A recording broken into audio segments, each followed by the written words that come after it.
The Casebook of Sherlock Holmes. The Adventure of the Retired Colourman. Written by Arthur Conan Doyle.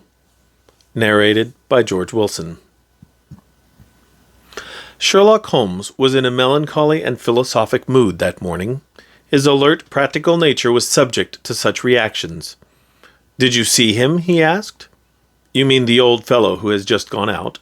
"Precisely." "Yes, I met him at the door." "What did you think of him?"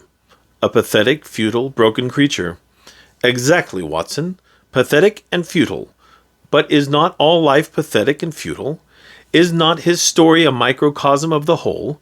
We reach, we grasp, and what is left in our hands at the end? A shadow, or worse than a shadow, misery." "Is he one of your clients?" "Well, I suppose I may call him so.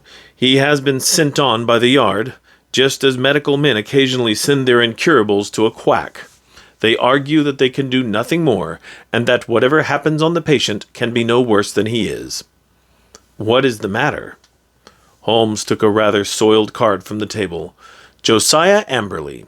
He says he was a junior partner of Brickfall and Amberley, who are manufacturers of artistic materials. You will see their names upon paint boxes. He made his little pile, retired from business at the age of 61, bought a house at Lewisham, and settled down to rest after a life of ceaseless grind. One would think his future was tolerably assured." "Yes, indeed." Holmes glanced over some notes which he had scribbled upon the back of an envelope. "Retired in 1896, Watson. Early in 1897 he married a woman 20 years younger than himself. A good-looking woman, too, if the photograph does not flatter. A competence, a wife, leisure. It seemed a straight road which lay before him, and yet within 2 years he is, as you have seen, as broken and miserable a creature as crawls beneath the sun." "But what has happened?" "The old story, Watson. A treacherous friend and a fickle wife. It would appear that Amberley has one hobby in life, and it is chess. Not far from him at Lewisham there lives a young doctor who is also a chess player. I have noted his name as Dr. Ray Ernest. Ernest was frequently in the house, and an intimacy between him and Mrs. Amberley was a natural sequence, for you must admit that our unfortunate client had a few outward graces, whatever his inner virtues may be. The couple went off together last week, destination untraced. What is more, the faithless spouse carried off the old man's deed box as her personal luggage, with a good part of his life savings within. Can we find the lady? Can we save the money? A commonplace problem so far as it has developed, and yet a vital one for Josiah Amberley." "What will you do about it?" "Well, the immediate question, my dear Watson, happens to be, what will you do, if you will be good enough to understudy me? You know that I am preoccupied with this case of the 2 Coptic patriarchs, which should come to a head today. I really have not time to go out to Lewisham, and yet evidence taken on the spot has a special value. The old fellow was quite insistent that I should go, but I explained my difficulty. He is prepared to meet a representative." "By all means," I answered. "I confess I don't see that I can be of much service, but I am willing to do my best." And so it was that on a summer afternoon I set forth to Lewisham, little dreaming that within a week the affair in which I was engaging would be the eager debate of all England. It was late that evening before I returned to Baker Street and gave an account of my mission. Holmes lay with his gaunt figure stretched in his deep chair, his pipe curling forth slow wreaths of acrid tobacco, while his eyelids drooped over his eyes so lazily that he might almost have been asleep, were it not that at any halt or questionable passage of my narrative they half lifted, and 2 grey eyes, as bright and keen as rapiers, transfixed me with their searching glance. "The Haven is the name of Mr. Josiah Amberley's house," I explained. "I think it would interest you, Holmes. It is like some penurious patrician who has sunk into the company of his inferiors. You know that particular quarter, the monotonous brick streets, the weary suburban highways. Right in the middle of them, a little island of ancient culture and comfort, lies this old home, surrounded by a high sun-baked wall mottled with lichens and topped with moss. The sort of wall—" "Cut out the poetry, Watson," said Holmes severely. "I note that it was a high brick wall." "Exactly. I should not have known which was the haven had I not asked the lounger who was smoking in the street. I have a reason for mentioning him. He was a tall, dark, heavily mustached, rather military-looking man. He nodded in answer to my inquiry, and gave me a curiously questioning glance, which came back to my memory a little later. I had hardly entered the gateway before I saw Mr. Amberley coming down the drive. I only had a glimpse of him this morning, and he certainly gave me the impression of a strange creature, but when I saw him in full light, his appearance was even more abnormal. I have, of course, studied it, and yet I should be interested to have your impression, said Holmes. He seemed to me like a man who was literally bowed down by care. His back was curved, as though he carried a heavy burden. Yet he was not the weakling that I had at first imagined, for his shoulders and chest have the framework of a giant, though his figure tapers away into a pair of spindled legs. Left shoe wrinkled, right one smooth. I did not observe that. No, you wouldn't. I spotted his artificial limb. But proceed. I was struck by the snaky locks of grizzled hair which curled from under his old straw hat, and his face with its fierce, eager expression, and the deeply lined features. Very good, Watson. What did he say? He began pouring out the story of his grievances. We walked down the drive together, and of course I took a good look round. I have never seen a worse-kept place. The garden was all running to seed, giving me an impression of wild neglect, in which the plants had been allowed to find the way of nature, rather than of art. How any decent woman could have tolerated such a state of things, I don't know. The house, too, was slatternly to the last degree, but the poor man seemed himself to be aware of it, and to be trying to remedy it. For a great pot of green paint stood in the center of the hall, and he was carrying a thick brush in his left hand. He had been working on the woodwork. He took me into his dingy sanctum, and we had a long chat. Of course, he was disappointed that you had not come yourself. I hardly expected, he said, that so humble an individual as myself, especially after my heavy financial loss, could obtain the complete attention of so famous a man as Mr. Sherlock Holmes. I assured him that the financial question did not arise. No, of course, it is art for art's sake with him, said he, but even on the artistic side of crime he might have found something here to study. And human nature, Dr. Watson, the black ingratitude of it all. When did I ever refuse one of her requests? Was ever a woman so pampered? And that young man, he might have been my own son. He had the run of my house, and yet see how they have treated me. Oh, Dr. Watson, it is a dreadful, dreadful world. That was the burden of his song for an hour or more. He had, it seems, no suspicion of an intrigue. They lived alone, save for a woman who comes in by the day, and leaves every evening at 6. On that particular evening, old Amberley, wishing to give his wife a treat, had taken 2 upper-circle seats at the Haymarket Theatre. At the last moment she had complained of a headache, and had refused to go. He had gone alone. There seemed to be no doubt about the fact, for he produced the unused ticket which he had taken for his wife. That is remarkable. Most remarkable, said Holmes, whose interest in the case seemed to be rising. Pray continue, Watson. I find your narrative most arresting. Did you personally examine this ticket? You did not perchance take the number? It so happens that I did, I answered with some pride. It chanced to be my old school number 31, and so is struck in my head. Excellent, Watson. His seat, then, was either 30 or 32. Quite so, I answered with some mystification. And on B row. That is most satisfactory. What else did he tell you? He showed me his strong room, as he called it. It really is a strong room, like a bank, with iron door and shutter. Burglar-proof, as he claimed. However, the woman seems to have had a duplicate key, and between them they had carried off some £7,000 worth of cash and securities. Securities? How could they dispose of those? He said that he had given the police a list, and that he hoped they would be unsaleable. He had got back from the theatre about midnight, and found the place plundered, the door and window open, and the fugitives gone. There was no letter or message, nor has he heard a word since. He at once gave the alarm to the police. Holmes brooded for some minutes. You say he was painting. What was he painting? Well, he was painting the passage, but he had already painted the door and woodwork of this room I spoke of. Does it not strike you as a strange occupation in the circumstances? One must do something to ease an aching heart. That was his own explanation. It was eccentric, no doubt, but he is clearly an eccentric man. He tore up one of his wife's photographs in my presence.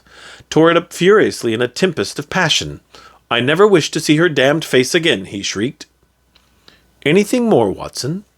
Yes, one thing which struck me more than anything else. I had driven to the Blackheath station, and had caught my train there when, just as it was starting, I saw a man dart into the carriage next to my own. You know that I have a quick eye for faces, Holmes. It was undoubtedly the tall, dark man whom I had addressed in the street. I saw him once more at London Bridge, and then I lost him in the crowd. But I am convinced that he was following me. No doubt, said Holmes. A tall, dark, heavily mustached man, you say, with grey-tinted sunglasses? Holmes, you are a wizard. I did not say so, but he had grey-tinted sunglasses. And a Masonic tie-pin? Holmes! Quite simple, my dear Watson, but let us get down to what is practical. I must admit to you that the case, which seemed to me to be so absurdly simple as to be hardly worth my notice, is rapidly assuming a very different aspect. It is true that though in your mission you have missed everything of importance, yet even those things which have obtruded themselves upon your notice give rise to serious thought. What have I missed? Don't be hurt, my dear fellow. You know that I am quite impersonal. No one else would have done better. Some possibly not so well, but clearly you have missed some vital points. What is the opinion of the neighbors about this man Amberley and his wife? That surely is of importance. What of Dr. Ernest? Was he the gay Lothario one would expect? With your natural advantages, Watson, every lady is your helper and accomplice. What about the girl at the post office? Or the wife of the greengrocer?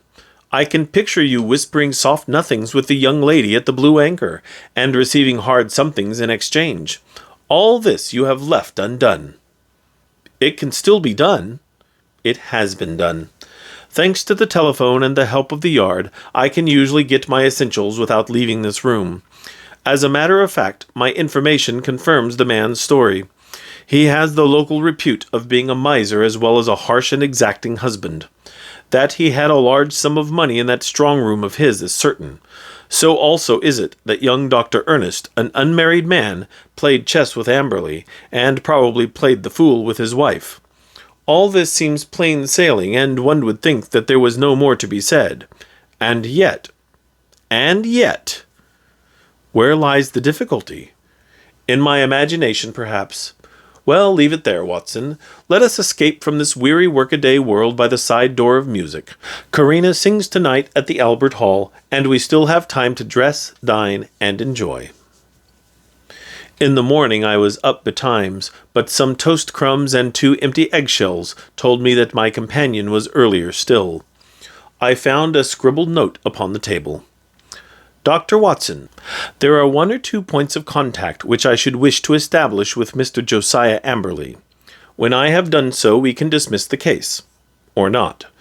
I would only ask you to be on hand about 3 o'clock, as I conceive it possible that I may want you. S.H. I saw nothing of Holmes all day, but at the hour named he returned, grave, preoccupied, and aloof. At such times it was wiser to leave him to himself.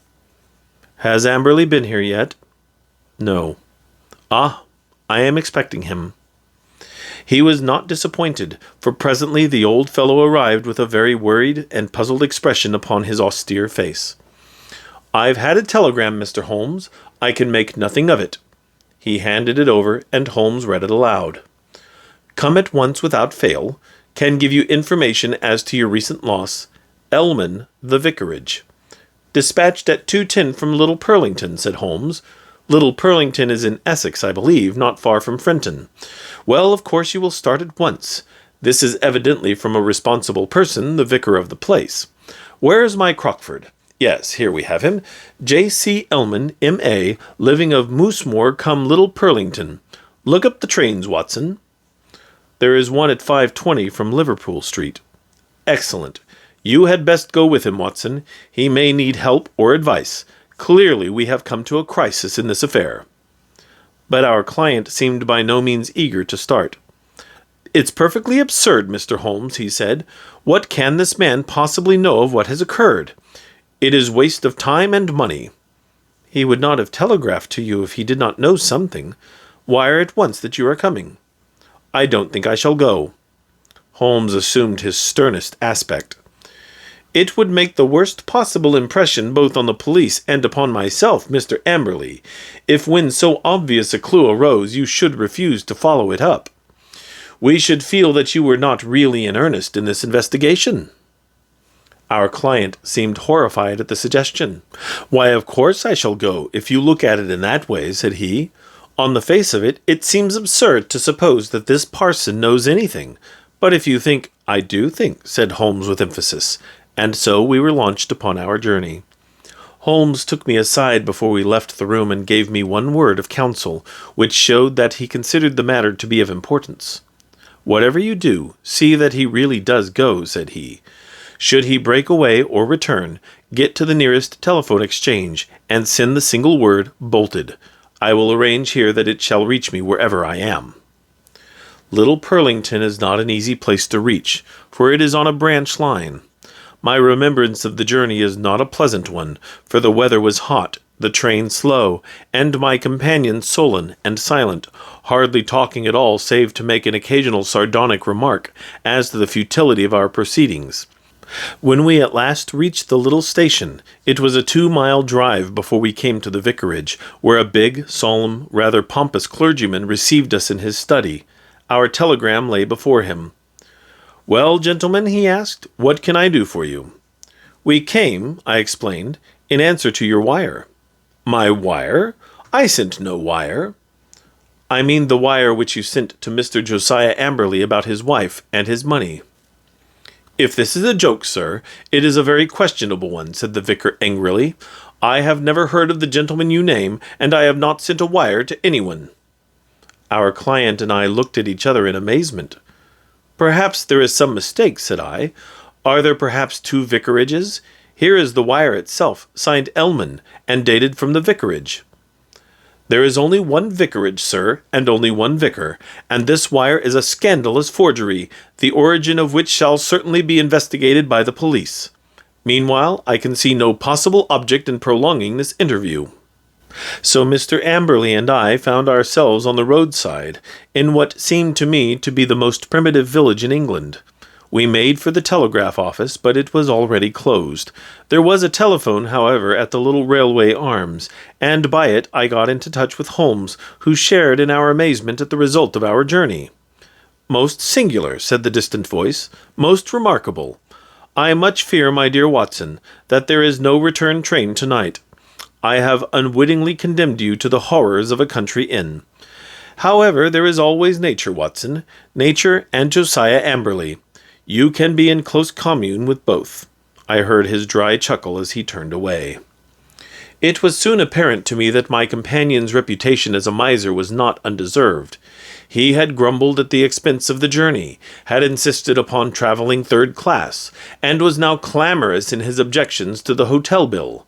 Next morning, when we did at last arrive in London, it was hard to say which of us was in the worse humour. "You had best take Baker Street as we pass," said I. "Mr. Holmes may have some fresh instructions." "If they are not worth more than the last ones, they are not of much use," said Amberley with a malevolent scowl. None the less, he kept me company. I had already warned Holmes by telegram of the hour of our arrival, but we found a message waiting that he was at Lewisham, and would expect us there. That was a surprise, but an even greater one was to find that he was not alone in the sitting-room of our client. A stern-looking, impassive man sat beside him, a dark man with grey-tinted glasses, and a large Masonic pin projecting from his tie. "This is my friend, Mr. Barker," said Holmes. "He has been interesting himself also in your business, Mr. Josiah Amberley, though we have been working independently. But we both have the same question to ask you." Mr. Amberley sat down heavily. He sensed impending danger. I read it in his straining eyes and his twitching features. "What is the question, Mr. Holmes?" "Only this. What did you do with the bodies?"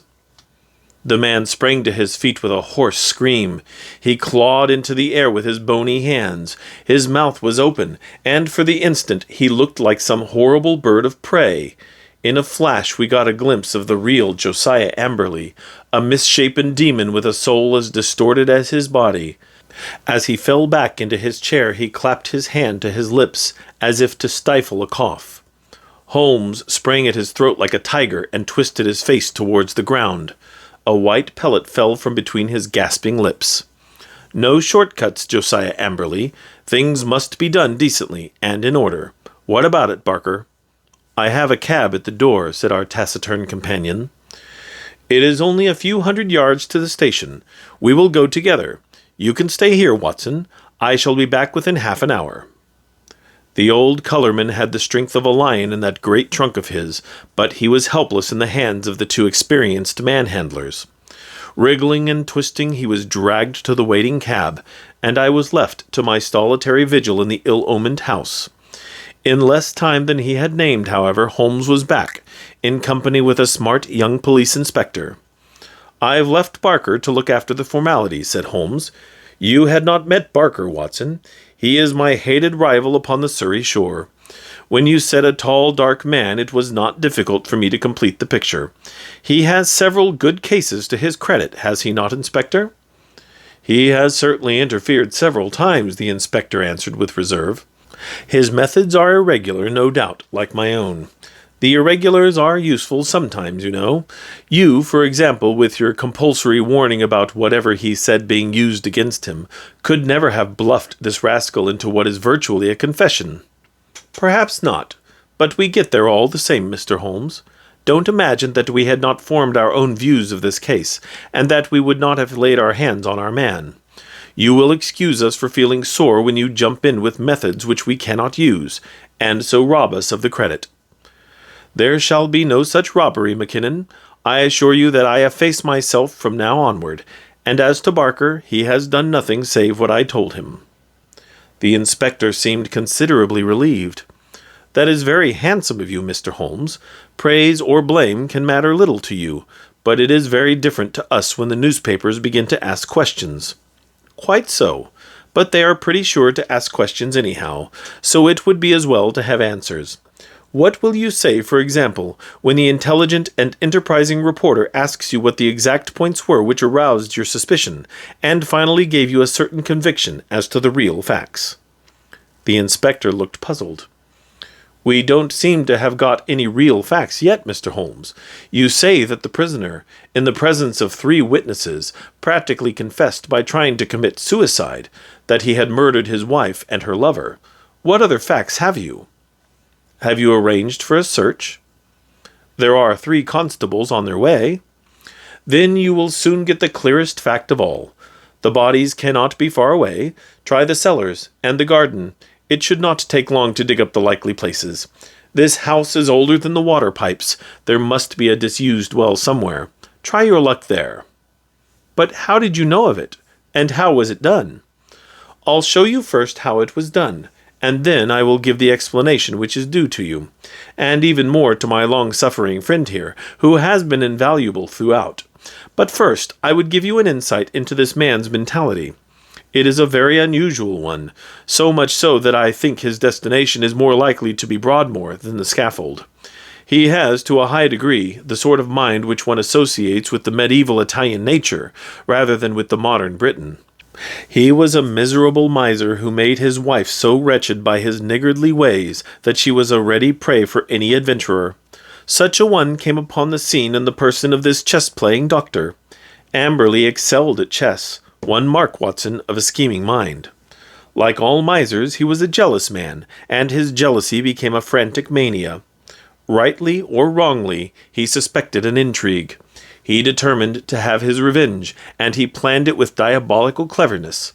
Come here." Holmes led us along the passage with as much certainty as if he had lived in the house, and halted at the open door of the strong-room.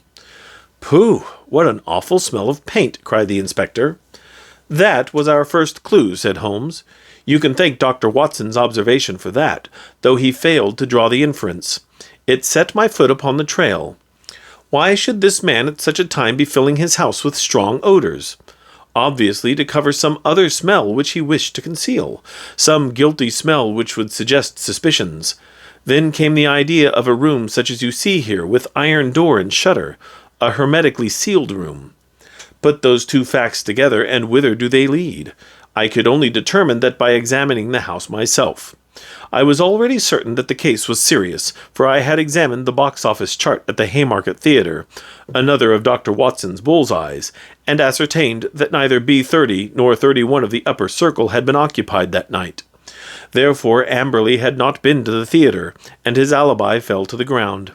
He made a bad slip when he allowed my astute friend to notice the number of the seat taken for his wife. The question now arose how I might be able to examine the house. I sent an agent to the most impossible village I could think of, and summoned my man to it at such an hour that he could not possibly get back. To prevent any miscarriage, Dr. Watson accompanied him. The good vicar's name I took, of course, out of my Crockford. Do I make it all clear to you? It is masterly, said the inspector in an awed voice. There being no fear of interruption, I proceeded to burgle the house.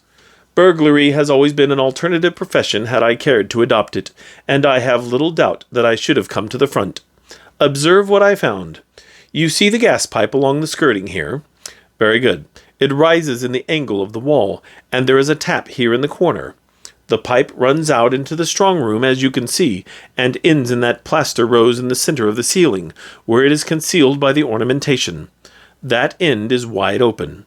At any moment, by turning the outside tap, the room could be flooded with gas. With door and shutter closed and the tap full on, I would not give 2 minutes of conscious sensation to anyone shut up in that little chamber. By what devilish device he decoyed them there I do not know, but once inside the door they were at his mercy. The inspector examined the pipe with interest.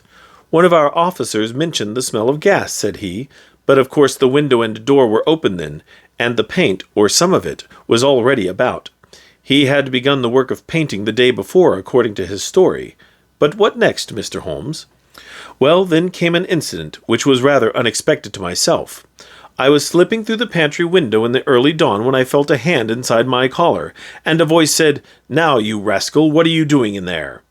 When I could twist my head round, I looked into the tinted spectacles of my friend and rival, Mr. Barker. It was a curious foregathering, and set us both smiling. It seems that he had been engaged by Dr. Ray Ernest's family to make some investigations, and had come to the same conclusion as to foul play. He had watched the house for some days, and had spotted Dr. Watson as one of the obviously suspicious characters who had called there. He could hardly arrest Watson, but when he saw a man actually climbing out of the pantry window, there came a limit to his restraint. Of course, I told him how matters stood, and we continued the case together. Why him? Why not us? Because it was in my mind to put that little test which answered so admirably. I fear you would not have gone so far. The inspector smiled. Well, maybe not. I understand that I have your word, Mr. Holmes, that you step right out of the case now, and that you turn all your results over to us. Certainly. That is always my custom. Well, in the name of the force, I thank you. It seems a clear case, as you put it, and there can't be much difficulty over the bodies.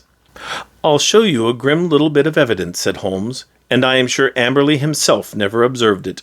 You'll get results, Inspector, by always putting yourself in the other fellow's place, and thinking what you would do yourself. It takes some imagination, but it pays.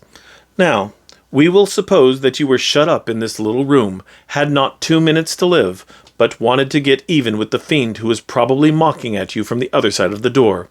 What would you do? Write a message. Exactly. You would like to tell people how you died. No use writing on paper. That would be seen. If you wrote on the wall, someone might rest upon it. Now look here. Just above the skirting is scribbled with a purple indelible pencil. We were. That's all. What do you make of that? Well, it's only a foot above the ground. The poor devil was on the floor dying when he wrote it. He lost his senses before he could finish. He was writing, "We were murdered." That's how I read it. If you find an indelible pencil on the body, we'll look out for it, you may be sure. But those securities, clearly there was no robbery at all, And yet he did possess those bonds. We verified that. You may be sure he has hidden them in a safe place. When the whole elopement had passed into history, he would suddenly discover them, and announce that the guilty couple had relented, and sent back the plunder or had dropped it on the way. You certainly seem to have met every difficulty, said the inspector. Of course he was bound to call us in, but why he should have gone to you I can't understand. Pure swank, Holmes answered. He felt so clever and so sure of himself that he imagined no one could touch him. He could say to any suspicious neighbor, "Look at the steps I have taken. I have consulted not only the police, but even Sherlock Holmes." The inspector laughed. "We must forgive you your even, Mr. Holmes," said he. "It's as workmanlike a job as I can remember."